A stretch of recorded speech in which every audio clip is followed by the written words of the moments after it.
আজকের পাঠ শিবপুরাণ জ্ঞানসংহিতার 53 অধ্যায়। 52 অধ্যায়ে আমরা দেখেছি ত্রম্বকেশ্বর জ্যোতির্লিঙ্গের উৎপত্তির প্রসঙ্গ।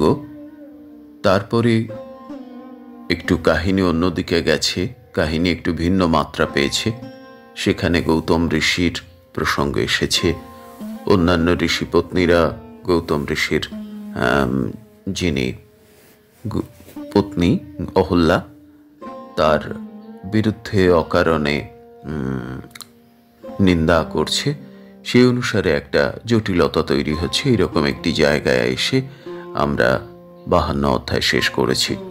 আজকে শুনে নেওয়া যাক 53 অধ্যায়ের পাঠ, যেখান থেকে সেই জটিলতা থেকেই অন্য কর্ম শুরু হবে এবং তারপরে ত্রম্বকেশ্বরের প্রসঙ্গ আসবে। সুত কহিলেন, হে ঋষি শ্রেষ্ঠগণ, তৎপরে সেই ঋষি ও ঋষিপত্নীগণ কি কর্তব্য অবধারণ করিলেন এবং মহর্ষি গৌতমী বা কিরূপ চেষ্টা করিলেন বলিতেছি, শ্রবণ করুন। তখন তন্মধ্যে কতিপয় ঋষি অন্য কতিপয় ঋষিকে লক্ষ্য করিয়া বলিলেন, আপনারা আমাদিগের জীবনস্বরূপ, যাহাতে মাননীয় গৌতম মুনির অভিমান জন্মিয়া মনে দুঃখবোধ না হয় ও যাহাতে আমাদিগের কৃত তপবিঘ্নে তিনি পীড়িত না হন, অথচ বহু ভৎসনা করিয়া তাহাকে আশ্রম হইতে নিষ্কাশিত করা যায়, এইরূপ ছল করা উচিত হইতেছে। এইরূপে তাহারা কর্তব্য অবধারণ করিয়া বিঘ্ন নাশনের জন্য দুর্বাদল, শতদল, সিন্দুর, চন্দন, তণ্ডুল, ধূপ, বিবিধ মোদক ও আরাত্রিক দ্বারা বিঘ্নরাজের পূজা করিলেন। তখন ভগবান গণপতি প্রসন্ন হইয়া তাহাদিগকে বর গ্রহণ করিতে বলিলেন। ঋষিগণ বর গ্রহণের কথা শুনিয়া তাহাকে বলিলেন, হে দেবপতি, যদি প্রসন্ন হইয়া থাকেন তবে আমরা যাহাতে গৌতম মুনিকে পুনঃ পুনঃ ভর্ৎসনা করিয়া আশ্রম হইতে বিদূরিত করিতে পারি, সেইরূপ বর প্রদান করুন। ঋষিগণ এইরূপ প্রার্থনা করিলে তিনি হাস্য করিয়া তাহাদিগকে বলিলেন, হে ঋষি শ্রেষ্ঠগণ, নিরপরাধে গৌতম মুনির প্রতি ক্রোধ করা সঙ্গত হইতেছে না। ইহাতে তোমাদিগেরই হানি। উপকারীকে দুঃখ দেওয়া উচিত নয়। যাহারা দেয় তাহাদিগেরই সর্বনাশ ঘটিয়া থাকে। তোমরা যে কঠোর তপস্যা করিয়াছ তাহার উত্তম ফলই সাধন হইতেছে। তোমরা যে স্বয়ং শুভ ফল ত্যাগ করিয়া ভালো করিতেছ না, কাঞ্চনের বিনিময়ে কাজ গ্রহণ করিতে উদ্যত হইতেছ। আমার বক্তব্য আমি বলিলাম, এক্ষণে তোমরা তোমাদিগের যাহা রুচি হয় তাহাই করিবে। তখন ঋষিগণ তাহার এই বাক্য শুনিয়া বুদ্ধিমোহবশত বলিল, প্রভু, আমরা অন্য কিছু প্রার্থনা করি না, আমাদিগের সেই পূর্ব অভীষ্টই সিদ্ধ করুন। তাহা শুনিয়া ভগবান বিঘ্নরাজ বলিলেন, অসাধু কখনোই সাধু হয় না ও সাধু কখনো অসাধু হন না, ইহা স্থির। অসাধু লোক দুষ্ট সংসর্গে সাধুকে দুঃখ দিয়া থাকে, কিন্তু সাধুজন সেই দুঃখকে সুখ বোধ করিয়া দুঃখদাতাকেই সুখ প্রদান করিয়া থাকেন, তাহাতে তাহারই ভবিষ্যতে সুখ বৃদ্ধি হইয়া থাকে। হে ঋষিগণ, তোমাদিগের সর্বগ্রাসী দুঃখাবস্থায় এই গৌতম মুনি সুখ বিধান করিয়াছেন, এখানে তাহাকেই দুঃখ দিতে উদ্ধত হইয়াছ। ইহা সর্বতভাবে লোকগর্হিত। তোমরা দুষ্ট পত্নী সংসর্গে মুগ্ধ হইয়া এইরূপ কার্য করিলে অসংশয় তাহারই অতিশয় হিত করা হইবে। পুনরায় তিনি আবার তোমাদিগকে সুখ প্রদান করিবেন। ভগবান গণপতি এইরূপ কথা বলিলেও তাহারা তাহাতে কর্ণপাত করিলেন না। তৎপরে ভক্ত পরবশ বলিয়া তিনি যাহা বলিলেন পুনরায় তাহা শ্রবণ করুন। তখন তিনি, তোমাদিগের প্রার্থনা মতো কার্য করিব, পরে যাহা হইবার হইবে, এই কথা বলিয়া অন্তর্হিত হইলেন। ওদিকে মহর্ষি গৌতম ঋষিগণের দুরভিসন্ধির বিন্দু বিসর্গও জানিতেন না। তিনি সানন্দ চিত্তে আপনার নিত্যকর্ম করিতেছিলেন। হে ঋষি শ্রেষ্ঠগণ, তৎপরে যাহা ঘটিয়াছিল তাহা শ্রবণ করুন। হে ঋষি সত্তমগণ, মহর্ষি গৌতমের যে ক্ষেত্রের কথা পূর্বে বলা হইয়াছে তাহাতে প্রচুর ধান্য জব জন্মিয়াছিল। ভগবান মায়া বলে শেরণকায় গৌরূপ ধারণ করিয়া কম্পিত কলেবরে তথায় গমনপূর্বক সেই শস্য ভক্ষণ করিতে লাগিলেন। ইত্যবসরে গৌতম মুনি তথায় দৈবাত উপস্থিত হইয়া দেখিলেন যে একটি গাভী তথাকার শস্য ভক্ষণ করিতেছে। তখন দয়ালু গৌতম তৃণগুচ্ছ লইয়া তাহাকে তাড়াইতে গেলেন। সেই গাভী তৃণগুচ্ছ স্পর্শ মাত্রই ঋষি সমক্ষে ভূতলে পতিত হইয়া তৎক্ষণাৎ পঞ্চত্ব প্রাপ্ত হইল। তাহা দেখিয়া প্রচ্ছন্নরূপী ঋষি ও তৎপত্নীগণ সকলেই বলিয়া উঠিল, গৌতম, তুমি একই কাজ করিলে? তখন স্বয়ং গৌতম ও অহল্যা বিস্মিত হইলেন এবং বলিলেন, হায়, কি হইল? ভগবান মধুসূদন আমাদিগের প্রতি কেন কোপ করিলেন? এক্ষণে গো হত্যা ঘটিয়াছে, আমরা কোথায় যাইব ও কি করিব? ইত্যবসরে ঋষিগণ গৌতমকে ভর্ৎসনা করিতে লাগিলেন ও তৎপত্নীগণ অহল্যাকে দুর্বাক্য বলিয়া যথোপর নাস্তিক ব্যথা দিয়াছিল। ঋষি পত্নীগণ বলিল, হে ঋষিশ্রেষ্ঠ গৌতম, তোমার জ্ঞানে ধিক, তপস্যায় ধিক, বহুদর্শিতায় ধিক, তোমার ত্রিকালীন হোমে ধিক, নিত্য নৈমিত্তিক কর্মে ধিক, তোমার চাতুর্যে ধিক ও জ্ঞানরাশিকে ধিক, অধিক কি তোমার সকল গুণরাশিতে শত শত ধিক। এইরূপে ঋষি পত্নীগণ তাহাকে ভর্ৎসনা করিলে পর ঋষিরা পরস্পর বলিতে লাগিলেন, গো ঘাতক এই দুরাত্মার মুখ দর্শন করিতে নাই। হে ঋষি শ্রেষ্ঠগণ, সেই দুরাত্মা ঋষিগণ অপর কার্যক যাহা করিয়াছিল তাহা যথাশ্রুত বলিতেছি, শ্রবণ করুন। পরে ঋষিপত্নী, শিষ্য ও তৎপুত্রগণ সকলে মিলিত হইয়া গৌতমকে ভর্ৎসনা করিয়া, তোর মুখ দেখিতে চাহি না, তোর মুখ দেখিলে আমাদিগের কর্মফল হানি হইবে। তুই যতক্ষণ আশ্রম নিকটে থাকিবি ততক্ষণ কি পিতৃপুরুষ কি দেবগণ কেহই আমাদিগের প্রদত্ত কোন দ্রব্যই গ্রহণ করিবেন না। অতএব তুই সপরিবারে এই স্থান হইতে শীঘ্র প্রস্থান কর। এই কথা বলিয়া তাহাকে লোষ্ট্র প্রহার করিতে লাগিল। তখন গৌতম, হায় হায়, আমার কি হইবে? হে ঋষিগণ, তোমরা যথার্থ কথাই বলিয়াছ ও আমি প্রস্থান করিতেছি। ইহা বলিয়া সেই স্থান হইতে নির্গত হইয়া সেই ঋষিদিগের আজ্ঞাক্রমে আক্রোশ অন্তর গমন করিয়া আশ্রম সন্নিবেশিত করিলেন এবং কি দৈব, কি পৌত্রী, কি বৈদিক সকল কার্য হইতে বিরত হইয়া তথায় অবস্থিতি করিতে লাগিলেন। তথায় কি ঋষি, কি ঋষিপত্নী কেহই গমন করিল না এবং তাহার সহিত আলাপ করিল না। একদা ঋষিপত্নীগণ তাহাকে পথে দেখিয়া বস্ত্রে মুখ ঢাকিয়া চলিয়া গেলে তিনি অতিশয় দুঃখে এক পক্ষ যাপন করিলেন। পরে একদিন ঋষিদিগের নিকট উপস্থিত হইয়া প্রার্থনা করিলেন, আপনারা অনুকম্পা করিয়া যাহাতে আমার পাপ যায় এইরূপ উপদেশ করুন, কেননা উপদেশ বিনা কাহারও কার্য সিদ্ধি হয় না। তিনি এইরূপ জানাইলে ঋষিগণ বিদ্বেষবশত কিছুই উত্তর করিলেন না। পরে তাহার অত্যন্ত সেবায় সন্তুষ্ট হইয়া প্রায়শ্চিত্ত নির্ধারণের জন্য একত্র মিলিত হইলেন। তখন গৌতম মুনি দূরে অবস্থান করিয়া বিনয় সহকারে জিজ্ঞাসা করিলেন, এক্ষণে আমায় কি করিতে হইবে বলুন? তখন ঋষিগণ বলিলেন, প্রায়শ্চিত্ত শুদ্ধির একমাত্র কারণ, অতএব হে গৌতম, দেহশুদ্ধির নিমিত্ত তোমায় প্রায়শ্চিত্ত করিতে হইবে।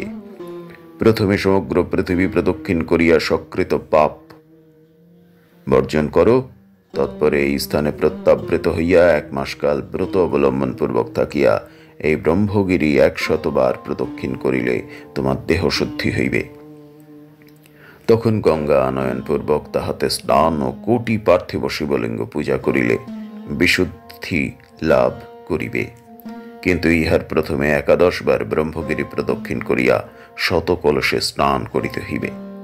ঋষিগণ এইরূপ ব্যবস্থা করিয়া দিলে ঋষিশ্রেষ্ঠ গৌতম তথাস্তু বলিয়া গিরি প্রদক্ষিণ যথাবিধি ধ্যানপূর্বক শিব পূজা করিলেন। সাধ্বী অহল্যা দেবীও তদ্রূপ আচরণ করিলেন। তৎকালে শিষ্য প্রশিষ্যগণ তাহাদিগের পরিচর্যা করিতে লাগিল। একদা ভগবান বৃষবাহন তাহার পূজায় প্রসন্ন হইয়া দেবী পার্বতী ও প্রমথগণ সহ তথায় আসিয়া তাহাকে বলিলেন, মুনে, অভিলষিত বর গ্রহণ করো। তখন মুনি তাহার সুন্দর রূপ দর্শন করিয়া পরমা আনন্দিত হইয়া ভাবিলেন, আমার অসাধ্য আর কি আছে। তিনি সেই পরমাত্মস্বরূপ ভগবান শঙ্করকে প্রণাম করিয়া স্তব করিতে লাগিলেন। হে দেব শঙ্কর, তুমি নির্গুণ, তুমি প্রকৃতি, তুমি পুরুষ, তুমি বিষ্ণু, ও ব্রহ্মস্বরূপ, তোমায় নমস্কার। হে রুদ্র, তুমি ব্রহ্মা ও বিষ্ণুর পূজ্য, তুমি ভক্তগণের সংশয়চ্ছেদী, তুমি ব্যাপ্য ও ব্যাপক, তুমি পরমাত্মা, তোমায় নমস্কার। হে নির্গুণ, তুমি অকার হইতে খকার পর্যন্ত বীজ অক্ষর স্বরূপ, তুমি গুণস্বরূপ, তোমায় নমস্কার। হে দেব, আমায় নিষ্পাপ করুন। এইরূপে স্তব করিয়া সেই গৌতম মুনি কৃতাঞ্জলি পুটে অবস্থান করিলেন। তখন ভগবান ভবানীপতি বলিলেন, হে মহামুনে, তুমি ধন্য, তুমি কর্তব্য কার্যই করিয়াছ। তোমার দেহ সর্বদাই নিষ্পাপ, কেবল স্ত্রীপরায়ণ এই ঋষিগণ তোমায় ছলনা করিয়াছে। তুমি এত পবিত্র যে তোমাকে দেখিলে লোকে নিষ্পাপ হইয়া থাকে। যাহারা তোমার উপর এইরূপ অত্যাচার করিয়াছে, তাহারা প্রায়শ্চিত্ত করিলেও শুদ্ধি লাভ করিতে পারিবে না। তবে যদি তোমার কোনো পাপের আশঙ্কা থাকে, তাহা মদ্দর্শন মাত্রেই বিদূরিত হইয়াছে। এই কথা বলিয়া ভগবান শঙ্কর তাহাকে ঋষিগণের দুর্ব্যবহার যথাযথ বিজ্ঞাপন করিলেন। তাহা শুনিয়া গৌতম বিস্মিত মনে ভগবান দেবদেবকে বলিলেন, প্রভু, তাহারা আমার মহান উপকার করিয়াছে, নতুবা আমি কিরূপে আপনার দর্শন লাভ করিতাম? সেই ঋষিগণ ধন্য, তাহাদিগেরই কৃপায় আমি এই শুভ লাভ করিলাম। তাহার বাক্যে ভগবান প্রসন্ন হইয়া পুনরায় বলিলেন, মহর্ষে, তুমি ধন্য, তুমি উত্তম বর প্রার্থনা করো। তখন গৌতম মনে মনে ভাবিলেন, যখন আমার পাপ পৃথিবীতে খ্যাত হইয়াছে, তখন মাদৃশ্য ব্যক্তির তাহা অপনোদন করা উচিত। সেই নিশ্চয় করিয়া দেবদেবকে বলিলেন, ভগবান, আপনি সত্য কথাই বলিতেছেন, তথাপি 5 জনের কৃত অন্যথা হয় না। সে যাহা হোক, যদি দেবদেব প্রসন্ন হইয়াছেন, তবে আমায় গঙ্গা প্রদান করুন। গৌতম এই কথা বলিয়া তাহার পাদপদ্ম ধরিয়া লোকহিতের জন্য দেবদেবকে প্রণাম করিলেন। তৎপরে ভগবান শঙ্কর আপনার ভক্তবৎসলতা জ্ঞাপন করিবার জন্য স্বর্গ পৃথিবীর সার উদ্ধার করিয়া যাহা পূর্বে রক্ষা করিয়াছিলেন ও যাহা বিবাহকালে ব্রহ্মাকে দিয়া অবশিষ্ট ছিল, সেই গঙ্গা জল মহাত্মা গৌতমকে প্রদান করিলেন। তৎক্ষণাৎ সেই জল স্ত্রী রূপ ধারণ করিল। তখন মহর্ষি গৌতম তাহাকে স্তব প্রণাম করিয়া বলিলেন, হে গঙ্গে, তুমি ধন্য, তুমি সার্থক, তুমি জগৎ পবিত্র করিলে। তুমি এক্ষণে নরকে পতিত ও এই পাপীকে উদ্ধার করো। তখন জীবের কল্যাণদাতা ভগবান শিব বলিলেন, ওই গঙ্গে, তুমি আমার আজ্ঞায় এই ঋষিকে পবিত্র করো। হে ঋষি শ্রেষ্ঠগণ, তখন ভগবান শম্ভু ও গৌতম মুনির এইরূপ বাক্য শুনিয়া গঙ্গা বলিলেন, আমি সপরিবার ঋষিকে পবিত্র করিব বটে, কিন্তু সত্য বলিতেছি, পরে শঙ্কর বিলীন হইব। গঙ্গার এই বাক্য শুনিয়া দেবদেব বলিলেন, দেবী, তুমি লোকের উদ্ধার জন্য বৈবস্বত মুনির 28 যুগ পর্যন্ত যাবৎ কলিপূর্ণ না হইবে তাবৎ থাকিবে। গঙ্গা তাহার পূর্বোক্ত বাক্য শুনিয়া বলিলেন, আমি এই কাশীতে লোকপাবনের জন্য থাকিলাম। এক্ষণে এই স্থানে আমায় কি করিতে হইবে? না ঋষিকে পবিত্র করিয়া চলিয়া যাইব? তখন ঋষি ও শঙ্কর তাহাকে বলিলেন, না, চলিয়া যাইবে না।